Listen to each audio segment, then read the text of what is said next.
अरहंतारं नमो सिद्धारं नमो वारियारं नमो वज्रायारं नमो लोये सवसाहुरं शुद्धात्मान मणिकान्तं साधुमुत्तम मंगलम वंदे संदृष्टिसिद्ध्यर्थं संदृष्ट्यर्थप्रकाशकम् मंगलम भगवान वीरो मंगलम गौतम गणी मंगलम कुंद कुंदाद्यो जैन धर्मोस्तु मंगलम समय सार जिनराज हैं स्यादवाद जिनवेन मुद्रा जिन निर्गंधता नमो करें सब चैन नमः समय साराय स्वानुभूत्या चकास्ते चित्स्वभावाय भावाय सर्वभावान करच्छिदे।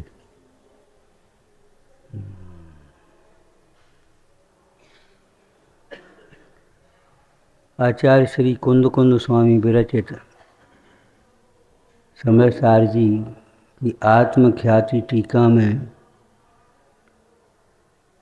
एक कलश स्वाध्याय में है, ये तो कर्तारमात्मानं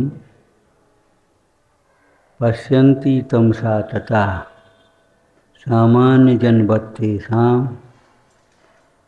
न मोक्षोपि मुमुक्षता। सामान्य जन किन्हें कहते हैं? सामान्य जन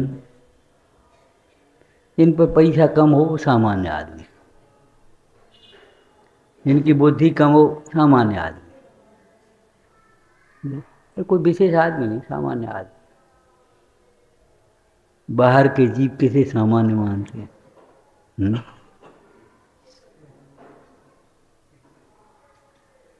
सामान्य जन क्या मतलब हुआ? सामान्य को तो समझते नहीं बेचारे। हाँ, सामान्य विशेषात्मक वस्तु है, सामान्य को समझते ही नहीं है। सामान्य है किसका नाम?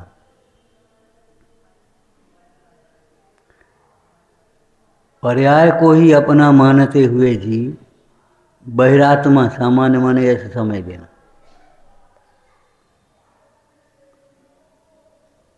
सामान्य जीव मोक्ष को चाहते ही नहीं है। मोक्ष उन्हें सूना सूना लगता है। सामान्य जीव देह को अपना मानते हैं, इंद्रिय ज्ञान को ज्ञान मानते हैं, इंद्रिय सुख को सुख मानते हैं। सामान्य जीव का मतलब ये है। अब मोक्ष को यहाँ सुख से जोड़े हैं तो इंद्रिय सुख को सुख मानने वाला जीव मोक्ष को और मोक्ष मार्ग को नहीं छू। लोग कहते हुए सुने भी होंगे आपने, मोक्ष में क्या है? वैसे ही न कुछ घूमना फिरना, खाना पीना, पहनना ओढ़ना, कुछ है ही नहीं। मोक्ष में है क्या? और सामान्य जीव आपने पढ़े होंगे मोक्ष किसको मानते? इंद्रलोक थान को अजान लोग कहें मोक्ष। उन्हें उस मोक्ष की पता नहीं है। उन्हें तो बस इंद्रलोक, बैकुंठ। तो बैकुंठ माने क्या है कि वो सब ठाठ बाट हैं सब। भैया सुधी मोक्ष कहें एक बंद के अभाव को। तो सामान्य जन कैसे हैं समझ में आया? जैसे सब निगोदिया जीव अपने को पर्याय रूप देखते हैं, देह को ही अपना स्वरूप मानते हैं, देवी स्वरूप मानते। क्षयोपम बढ़ जाने से कोई विशेष थोड़ा ही हो गया। बाहर में धन वैभव अधिक होने से कोई विशेष थोड़ा ही हो गया।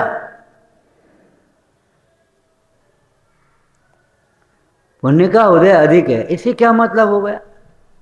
क्षयोपम अधिक है, इससे क्या फर्क पड़ता है? सामान्य जन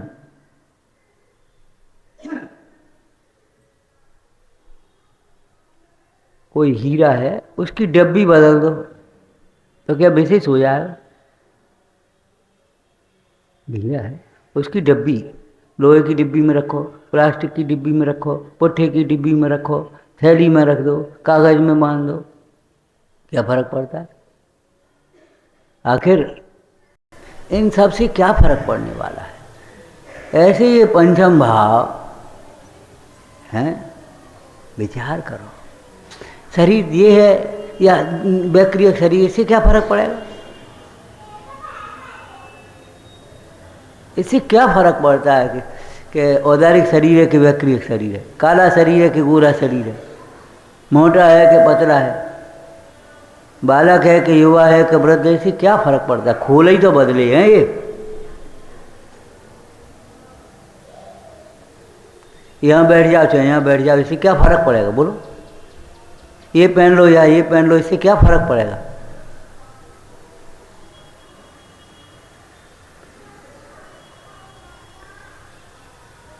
लौकिक दृष्टांत दिया था, जैसे मानव धर्म के पालन के लिए, मानवीय गुणों के लिए मानव को बस मानव मात्र देखो, उसे न धन वैभव से देखो, ये धनी है ये निर्धन है, अगर ये देखा तो आपका व्यवहार बदल जाएगा।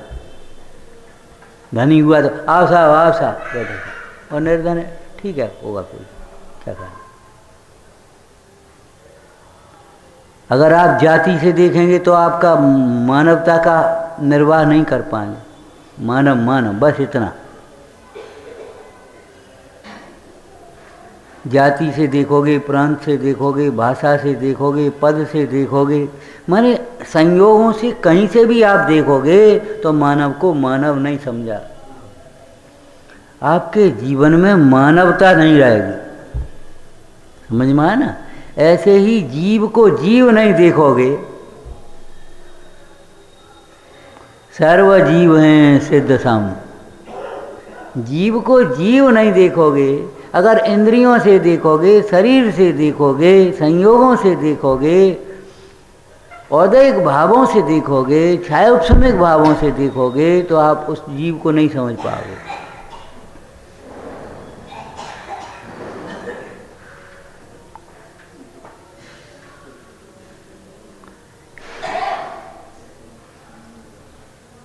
मानवता के लिए मानव को बस मानव समझो, जाति बिरादरी नहीं, कुल पक्ष नहीं। न्यायालय में भी न्याय ऐसे ही होगा। न्यायालय में अगर ये धनी निर्धन का पक्षपात हो जाए, जाति पक्ष आ जाए, कुल पक्ष आ जाए, परिवार पक्ष आ जाए, तो क्या होगा? न्याय होगा कि अन्याय?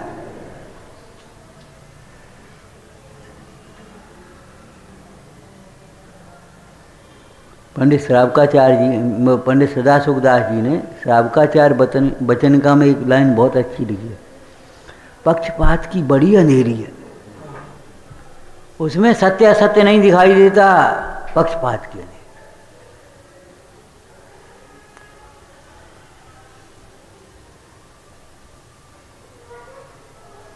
वस्तु पक्षात क्रांत है, ये अध्यात्म कथन है।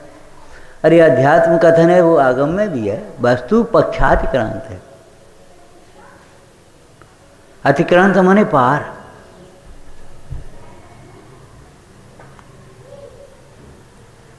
यदि शुद्ध न्याय का सर्वथा पक्ष हो तो भी वस्तु के स्वरूप का ग्रहण नहीं हो पाएगा। व्यवहार न्याय का पक्ष हो तो शुद्ध आत्मा का ग्रहण नहीं होगा, लेकिन शुद्ध न्याय का भी यदि सर्वथा पक्ष ग्रहण कर लिया जाए तो भी स्वरूप का ग्रहण नहीं हो पाए। सर्वथा का अर्थ समझ गए होगे? अन्य का निषेध करके, पर्याय है ही नहीं, है ही नहीं। बोल किस में रहे? द्रव्य में बोल रहे क्या? द्रव्य बोल रहा है क्या? विकार है ही नहीं, ये बताओ। है नहीं तो ये हथकड़ियाँ बेड़ियाँ पड़ी हैं, जेल के भीतर है, वो कहे हमारा कोई अपराध है ही नहीं। तो अपराध नहीं है तो ये हथकड़ी बेड़ी क्यों है? अगर तुम्हारे विकार नहीं है तो ये शरीर क्यों है, ये बता। और चाहे जैसा शरीर, अलग अलग प्रकार के शरीर क्यों? अलग अलग प्रकार के परिणाम है, अलग अलग प्रकार के परिणाम, उनसे होने वाले अलग अलग प्रकार के कर्म, उनके उदय से होने वाले अलग अलग प्रकार के शरीर, अलग अलग प्रकार के संयोग।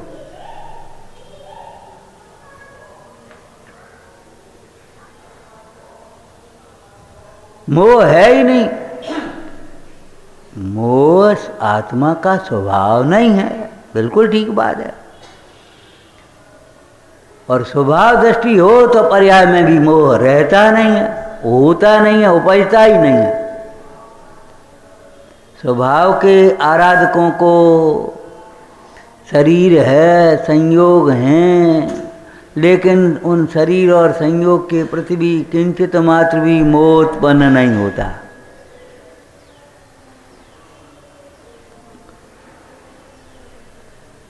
स्वभाव में मोह नहीं है। तो स्वभाव में जब मोह नहीं है तो स्वभाव दृष्टि होने पर मोह कैसे रहेगा? और पुराणों में दृष्टांत देख लो। स्वभाव के आराधक मुनीश्वर बैठे हैं और सामने कोई भी आ जाए तो ये लगता ही नहीं है ये हमारा है। पहले दृष्टांत दिए उनमें से बताना भैया।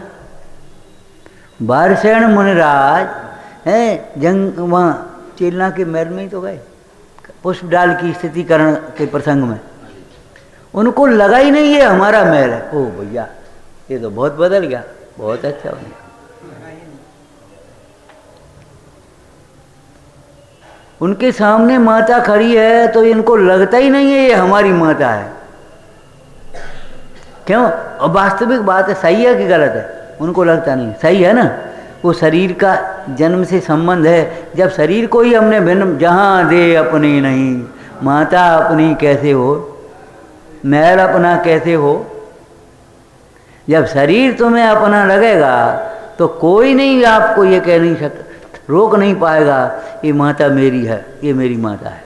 शरीर अपना लगेगा तो लगेगा, बिल्कुल लगेगा, ये हमारी माँ है, ये हमारे पिता है, ये हमारे भाई हैं, ये हमारा परिवार है, ये हमारा व्यापार है, ये हमारा घर है, ये हमारी जन्मभूमि है। रिटायरमेंट हो गया, सब हो गया, और अभी भी निकल जाओ उस स्कूल के सामने से तो जगह जहाँ में हम पढ़ते, जहाँ आओ स्कूल है। रिटायरमेंट हो गया, अब कोई संबंध नहीं है कितना, और सब बदल गया पूरा। और जहाँ में हम पढ़े थे, जहाँ आओ।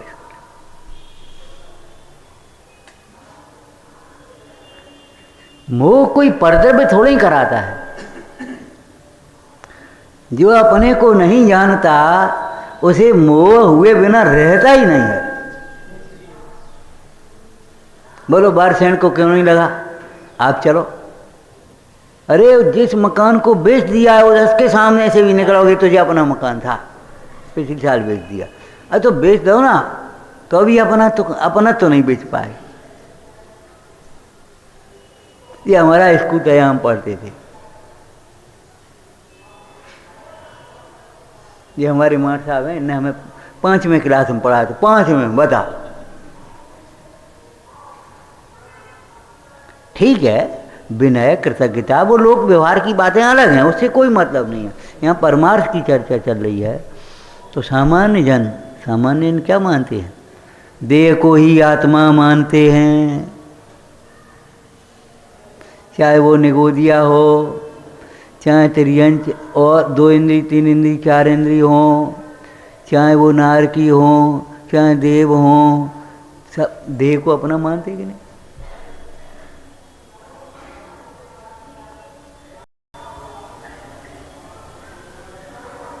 उस बच्चे को ये लगता है अभी तो हम बच्चे हैं, और इनको ये लगता है अब क्या बुढ़ापा है। लेकिन उस बच्चे को नहीं ये लगता हम बच्चे नहीं हैं,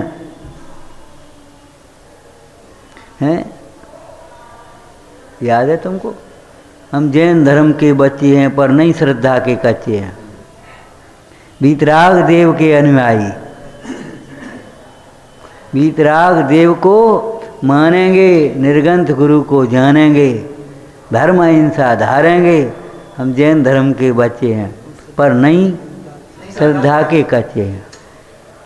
ये मत सोच लेना कि बच्चे हैं तो बच्चे हैं, तो शरीर ही तो बच्चा है भाई। 11 वर्ष की उम्र में कुंद स्वामी दीक्षा लेकर के खड़े हैं, कोई बात हो जाए तो कहे महाराज आवे तो हम छोटे हैं, आचार्य महाराज से ऐसे कहते होंगे, महाराज अबे तो हम छोटे हैं। क्या छोटा है, क्या छोटा है? जो छोटा है उसे तो हमने छोड़ दिया है भाई। देह के प्रति निर्मम, सामान्य जन का अर्थ समझ में आया? जो प्राप्त पर्याय में तन्मय हैं। चारों गतियों में चार संज्ञाओं की समानता है कि नहीं? देखो, चारों गतियों में चार संज्ञाओं की समानता है। इसी प्रकार चारों संज्ञाओं में मोह की समानता है कि नहीं?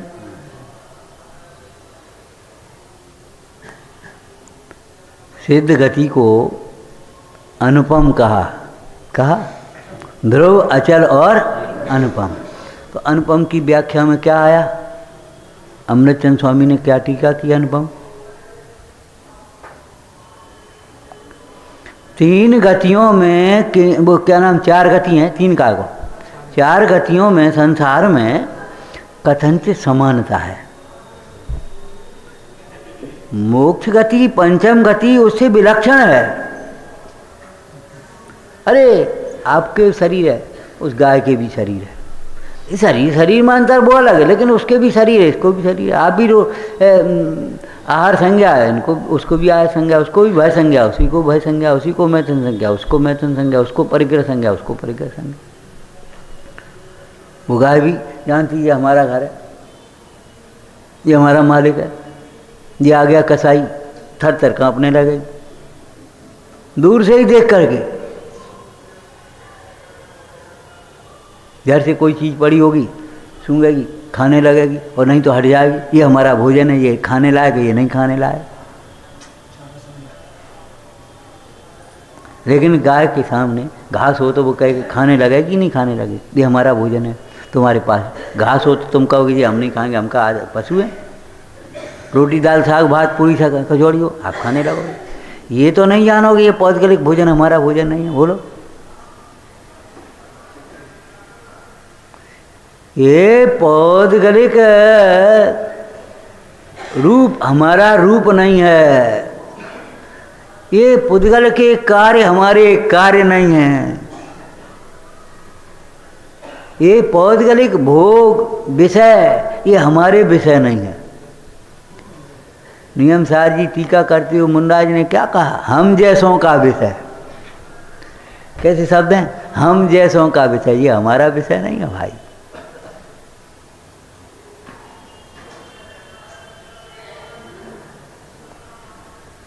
जैसे लौकिक में इंग्लिश वाले अध्यापक से कोई संस्कृत की पूछो, भाई ये हमारा विषय नहीं, आप उनके पास चले जाओ।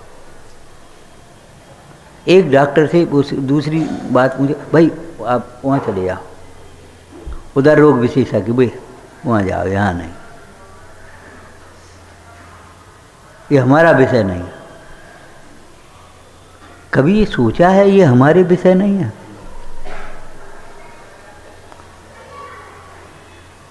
ज्ञान हमारा स्वरूप है और ज्ञायक भाव ही हमारा विषय है, ये समझ लेना चाहिए जानने योग्य।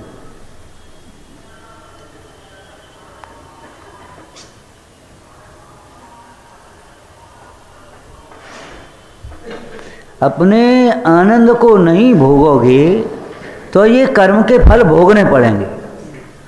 अपने आनंद को भोगते रहोगे तो कोई ज़रूरत नहीं है कर्म के फल भोगेंगे। तुम्हारा मन ही नहीं चलेगा, कोई विकल्प ही नहीं आए।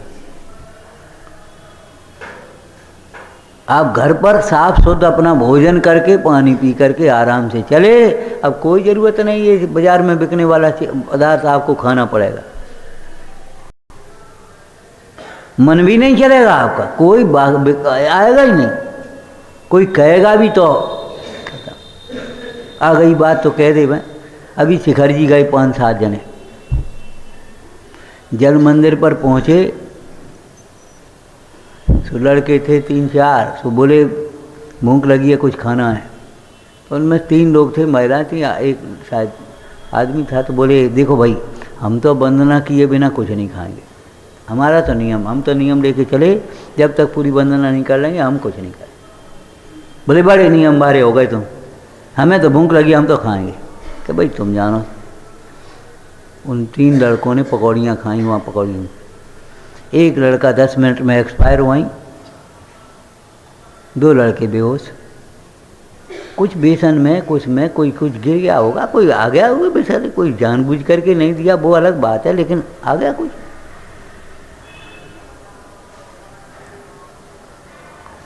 बालबोध की तो तुम पढ़ते थे, कह रात में नहीं खाओगे तो स्वर्ग जाओगे, दूसरों को स्वर्ग भेजने वाले स्वयं भेजते पढ़ते थे। ये तो सामने घटना देगी अभी 1 आध महीने पहले की बात है, ज़्यादा नहीं।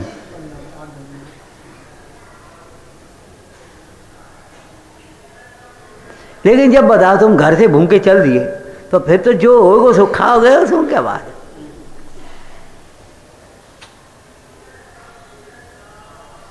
देखो भाई क्या कहें, दूसरों की शिकायत करना नहीं, अपनी व्यवस्था करना भी सीखो। सोनागिर में हमने कहा था, हमने ये बताओ तुम्हें सवेरे 7 बजे 7:30 बजे नाश्ता चाहिए, तो 500 आदमियों का नाश्ता बनने के लिए क्या करोगे? तुमको कर दें, तुम बनवाओ, तो कै बजे से भट्टी बनाओगे?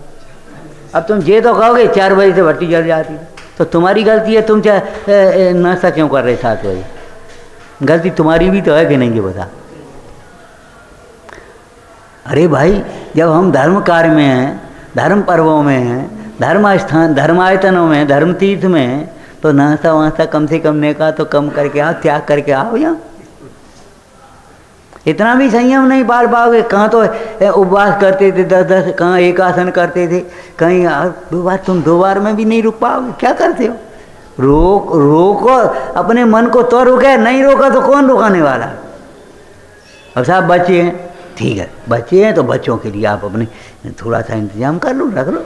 आप अकेले का तो आध घंटे में 10 मिनट में बना लोगे हैं। आपको 4 जने हैं मान लो आपके पास, 4 जनों का तो 10 मिनट में बन जाएगा, कोई दिक्कत नहीं। पूजा के बाद आएगा तो अभी बन जाएगा।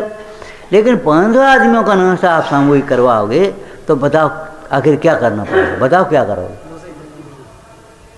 भूल हमारी होती है, सामान्य जन बत्ती सा। हम व्यवस्थापकों को तो कोसेंगे, हम सहयोग नहीं कर पाएंगे उसमें।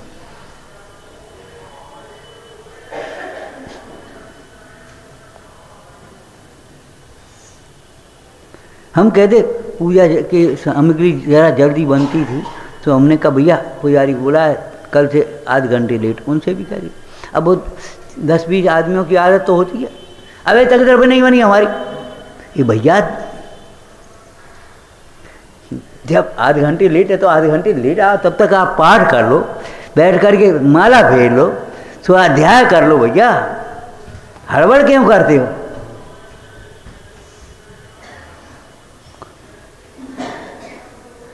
सामान्य जन कैसे हैं? स्वच्छंदता में सुख मानते हैं। सामान्य जीव स्वच्छंदता में माने चाहे जब चाहे जो करो तो हम सुखी। अगर जरा सा अनुशासन आया, जरा सा कोई नियम आया तो उनको ये लगने लगा ये भैया ये बहुत कठिन है, यहाँ बढ़िया बात है, ये बहुत कड़ी है। कड़ा क्या होता है? सामान्य जन माने, समझ गए ना?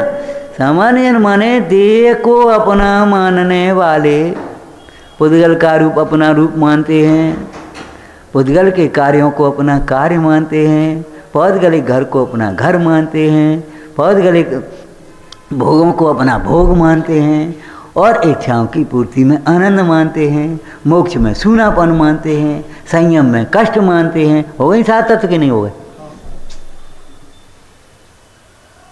बहुत कठिन है जैन धर्म, बहुत कठिन है। कहीं कठिन क्यों भाई? जैन धर्म बहुत आनंद रूप है। धर्म ध्यान आनंद रूप पे लगे आपको, तो फिर अब आप समझो कि ये क्या हो गया तुम्हारा सामान्य जन।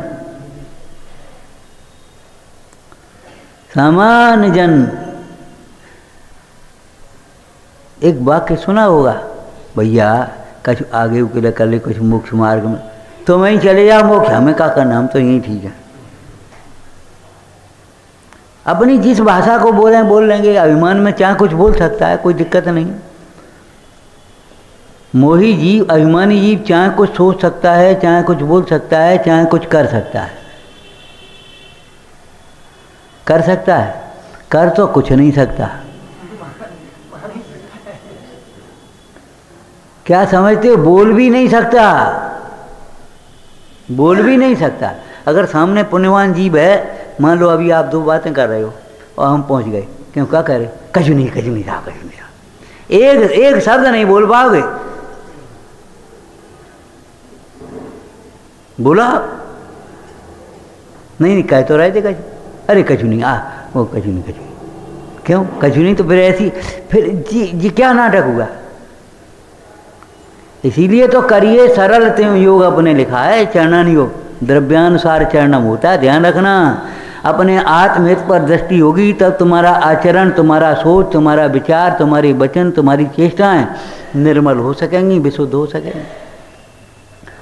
आत्महित पर दृष्टि हो तब तुम्हारा व्यवहार होता है, और आत्मा पर दृष्टि आ जाए तो परमार्थ आ जाए। अब ना आत्मा पर दृष्टि है, ना आत्महित का अभिप्राय है, बस अपनी कसाय के पोषण में लगे हैं जैसे तैसे। कौन हो गया? सामान्य जन। एक शब्द इसी में आया, विशेष ज्ञान। विशेष ज्ञान शब्द आया।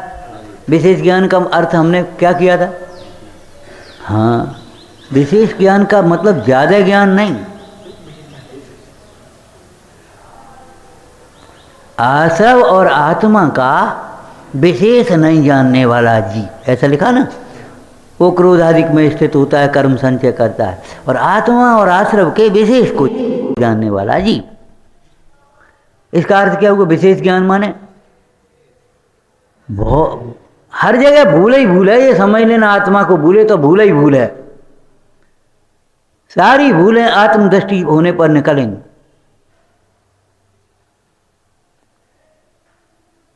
आज भी हम अगर थेओ समझा रहे हैं, शैली याद है, कोई संस्कृत वाक्य आते हैं, दृष्टांत 10-20 दे लेता है, भाई बहुत विशेष ज्ञान है साहब। हमने कितनी बार आपको कहा, कभी आपको ये लगता है शिवभूति मुंडाज का ज्ञान विशेष ज्ञान था? विशेष ज्ञानी थे शिवभूति मुंडाज, लगता ही नहीं आपको। ए भैया, बिना तो कछु भी याद नहीं रहते। क्या कहते हो? क्या कहते हो? वे एक क्षण भी अपने आत्मा को नहीं भूलते थे। याद करना नहीं पड़ता था, घोकना नहीं पड़ता था, बोलना नहीं पड़ता था, सोचना नहीं पड़ता था। उनकी धारा निरंतर बह रही थी, आत्मा आत्मा आत्मा आत्मा। बोलो, उन्हें कुछ याद नहीं रहता था, कुछ याद नहीं रहता था। जो तुम्हें याद रहता सो उन्हें याद नहीं रहता था, और वो याद रखने लायक भी नहीं है। जिस घर से निकल करके यहाँ आ गए हो, वो घर याद करने लायक नहीं है। जो अवस्थाएं आप पार करके आ गए, वो याद करने लायक नहीं है। स्मरण करने लायक है तो अपना पंचम भाव, ज्ञायक भाव, ध्रुव भाव, चैतन्य भाव, परम भाव। क्यों? क्यों? उसके स्मरण से ही जीव को आनंद होता है, सुख होता है, निश्चिंता होती है, और यही हमारा प्रयोजन है।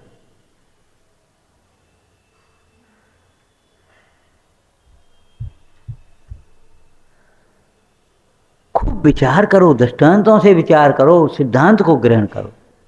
खाने लायक क्या है जो जिब्या को अच्छा लगे, जो बढ़िया बढ़िया खुशबू आ रही हो? नहीं। खाने लायक क्या है? बोलो। नंबर 1, नंबर 2 बोलो। जो संयम और स्वास्थ्य के अनुकूल हो। क्यों भाई? घर का मिष्ठान, घर के पकवान आपको बाजार जैसी सुगंधी नहीं भी दे पाए तो अभी वे खाने लायक हैं। बाजार की क्यों? बाजार वाले जो डालते हैं वो माँ नहीं डाल पाएगी, वो जहर है। बाजार वाले चाहे कुछ केमिकल डाल देंगे, रंग डाल देंगे, चाहे कुछ करेंगे, अब माँ कैसे डाल दे बताओ? उनको ऐसे डालना हो वैसे डाल देंगे, 5%, 2%, जो भी उनको डालना डाल दो। तुम डाल दो? तुम कैसे डालो? तो तुम ऐसे ऐसे नहीं बनाते। अब वो बच्चा कहता माँ तुम्हारे वैसे नहीं बनते। बेटा वैसे नहीं बने तो अभी क्यों, क्या बताओ क्यों नहीं बनते? हमारे वैसे परिणाम नहीं है, स्वार्थ के, अभिमान के, लोभ, तीव्र लोभ के, हमारे वैसे परिणाम नहीं। हमारे अंदर वात्सल्य है।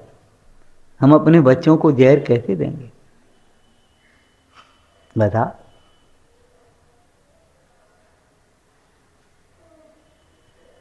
तो ये बताओ खाने लायक क्या है? जिसके खाने से तुम्हारे संयम का निर्वाह हो, स्वास्थ्य की अनुकूलता रहे, वह खाने लायक है। चाहे कुछ खाने लायक है। ऐसे ही जानने योग्य क्या है, स्मरण करने योग्य क्या है? अपना शुद्धात्मा अपने स्मरण करने योग्य है। अपना शुद्धात्मा अपने लिए विश्वास करने योग्य है। वही आपका साथ देगा मुसीबत में भी। भाई मृत्यु का प्रसंग बनेगा बनेगा बनेगा, रोक तो नहीं पाओगे आप, ये छूटेगी। कौन तुम्हारा साथ देगा बोलो? साथी सगा न को स्यात, आत्मा को छोड़कर, धर्म को छोड़कर।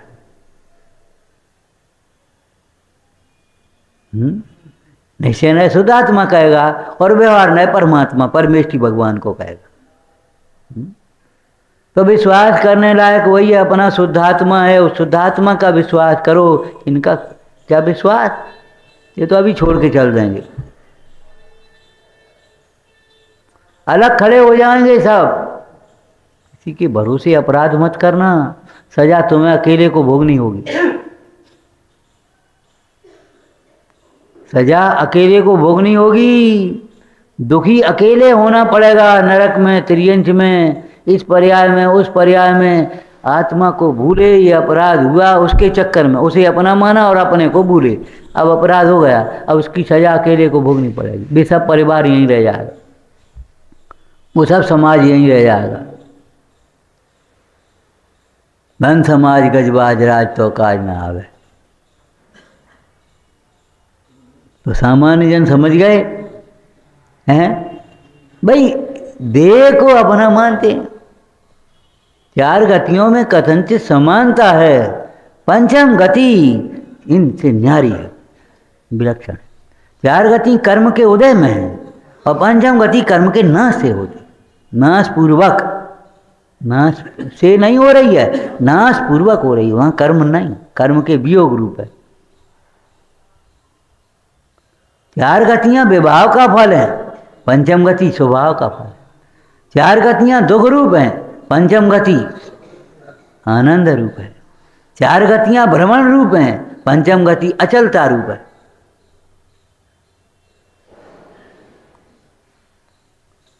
सामान्य जन ऐसे हैं जिन्हें सूनापन लगता है। मोक्ष में कहाँ है, मंदिर में कहाँ है? ये तुमने पाषाण की प्रतिमा भगवान ये का देंगे, का करेंगे बताओ? इन पे है का? हाँ बिल्कुल ठीक है। तुम पे कहा है? होश नहीं है, हम क्या बोल रहे हैं?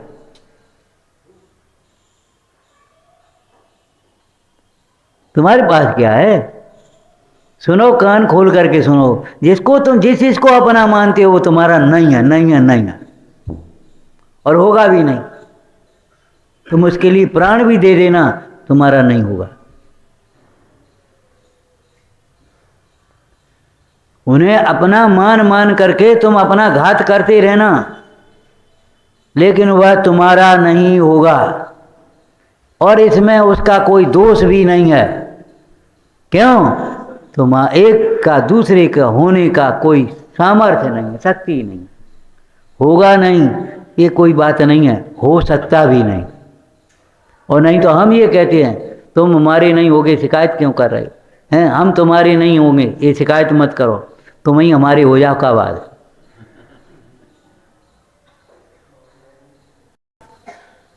ये शिकायत क्यों करते हो? नहीं बहुत आप स्वार्थी हो, आप किसी के नहीं होगे। हाँ किसी के नहीं होंगे, तो तुम ही हमारे हो जा भाई। हम तुम्हें नहीं बचा पाएंगे, ध्यान रखना। तुम जो करोगे उसका फल तुम्हें भोगना होगा, हम नहीं बचा पाएंगे। अरे ये तो बहुत खराब आदमी है। अरे आदमी आदमी के काम आता है और ये कहता है हम नहीं बचा पाएंगे, हम कुछ नहीं कर पाएंगे। ध्यान रखना, तुम चोरी करते पकड़े जाओगे, तुम सजा भोगोगे, हम नहीं आते। तुम नहीं पढ़ोगे, तुम फेल होगे, हम कुछ नहीं कर पाएंगे। तुम कुपथ करोगे तो तुम बीमार होगे, हम कुछ नहीं कर पाएंगे। ये लौकिक दृष्टांत हैं। ऐसे ही तुम देह को अपना मानोगे, हम कुछ नहीं कर पाएंगे, दुखी होगे, हम कुछ नहीं कर पाएंगे। भगवान नहीं कर पाएंगे कि हम तुम्हारी पूजा करें तो। भगवान से कहा, भगवान हम देह को अपना माने, हम चाह कछु करें, तुम्हें जा सका मत, हम तुम्हारी पूजा करें, तुम्हारे लिए एक आलीशान मंदिर बनवा दें, वेदी बनवा दें, बढ़िया सोने हीरा की छत लगा दें हम आपके लिए, बताओ सो करें हम आपके लिए। बोले तुम जाए जो कुछ करने उसका फल तुम्हें मिलेगा, हम नहीं जानते, हम कुछ नहीं कर पाएंगे। देह को अपना मानोगे, हम बिल्कुल कुछ नहीं कर पाएंगे, दुखी रहोगे।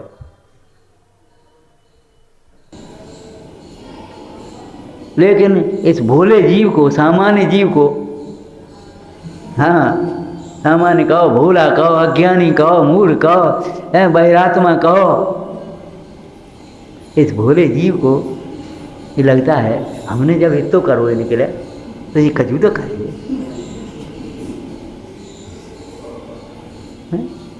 बताओ, हम जो मार साहब की पानी भरते रहे और सब काम करते रहे, खूब सेवा करते रहे, अब ये ऐसो तो नहीं है, नेका तो नकल करा ही देंगे, हैं पास तो करा ही देंगे।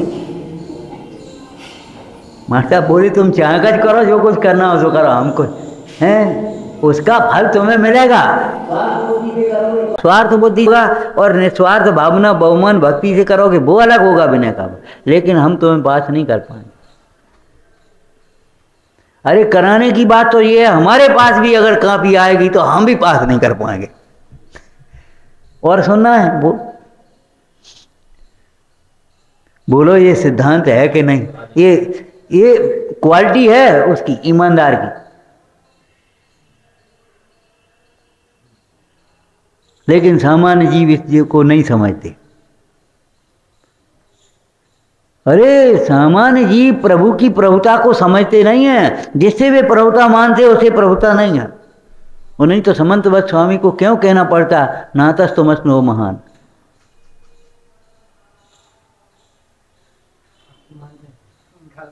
जिनसे आप महान मानते हैं सामान्य जीव, नातस्तमस्नो महान, आपके लिए देवों के विमान आ रहे हैं, रत्न संभूषण की रचना है, छत है, चमर फिर रहे, जय जयकार हो रही, सारी विभूतियां।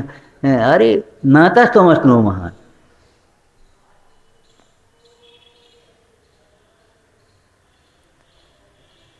जीव को केवल जीव देखो हुआ तब बनेगी बात। संयोग से देखना अपराध है। पर्याय मात्र देखना अपराध है। पर्याय है, हम ये नहीं कह रहे पर्याय नहीं है, द्रव्य तो पर्याय होगी, लेकिन पर्याय मात्र देखना अपराध है। और लौकिक में भी किसी को वर्तमान मात्र देखें अभी यहाँ तो अपराध होगा कि नहीं होगा? और नहीं तो खड़े हो जाओ, एक एक की तलाशी लेते जाओ, किसके पास कितना है, उसी हिसाब से इनकी संपत्ति का मूल्यांकन करें तो क्या होगा? करोड़पति को दरिद्र मानना पड़ेगा कि नहीं? जब ये बताओ, यहाँ पूजा कर रहा है धोती दुपट्टा मंदिर के पहन करके बदल करके, अब हमने उसी समय तलाशी ली, बोलो किसके पास क्या है, कौन कितना बड़ा आदमी, बताओ, खड़े हो जाओ। जिसके पास जितना है उतना ही हम मानेंगे। नहीं, ये नहीं चलेगी। तो ये बताओ, भगवान को अगर संसारी मानोगे, अगर वर्तमान पर्याय मात्र मानोगे, मानना पड़ेगा कि नहीं? बोलो आपको। अनंत वैभव से संपन्न, अनंत प्रभुता से संपन्न उस भगवान को बताओ आप क्या मानोगे? वर्तमान पर्याय मात्र मानोगे तो ये तो बिल्कुल मूल है। अब सहज ज्ञान स्वरूप जिसके आश्रय से केवल ज्ञान प्रकट होता है, वैसे सहज ज्ञान स्वरूप उस जीव को मूल मानना पड़ेगा कि नहीं? ये मूल है बिल्कुल।